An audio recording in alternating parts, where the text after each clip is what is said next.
Halo guys, balik lagi di Asal Masuk Channel. Dan di video kali ini gua akan mereview tentang Samsung Galaxy S20 Ultra. HP yang dirilis tahun 2020 ini dibanderol dengan harga yang cukup fantastis, yaitu sekitar 18 juta lebih, tepatnya 18,5 juta guys.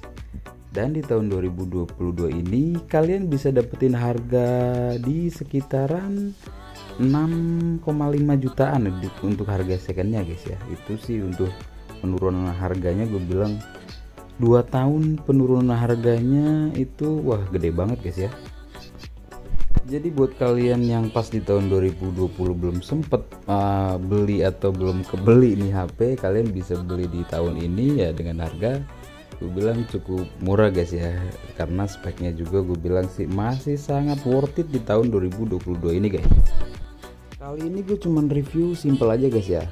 Dan salah satu yang alasan gue bilang worth it di tahun 2022 ini ya karena si Samsung S20 Ultra ini digelari dengan layar terbaik di kelasnya dan di tahunnya guys. Dan itu bukan menurut gue ya, itu menurut banyak peneliti atau pengujian orang yang berkompeten di bidangnya guys. Selain di sektor layar, Samsung S20 Ultra ini juga unggul dalam kameranya. Dia berkapasitas kamera utamanya itu 108 megapiksel dan dia bisa zoom sampai 100 kali zoom guys. Itu kita bisa ngezoom bulan di saat bulan purnama itu sampai detail banget kalau kalian pengen tahu ya.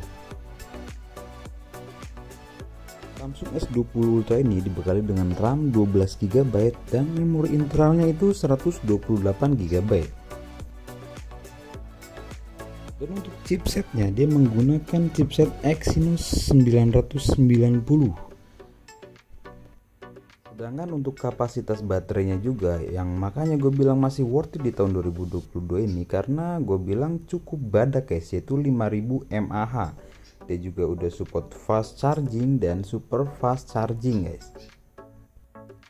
Jadi menurut gue pribadi Samsung S20 Ultra ini masih sangat worth it di tahun 2022 ini guys.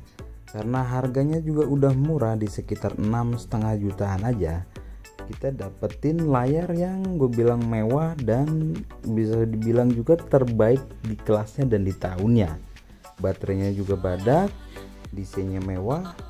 Ya itu tergantung kalian juga sih guys ya. Worth it atau enggak, gue bilang worth it.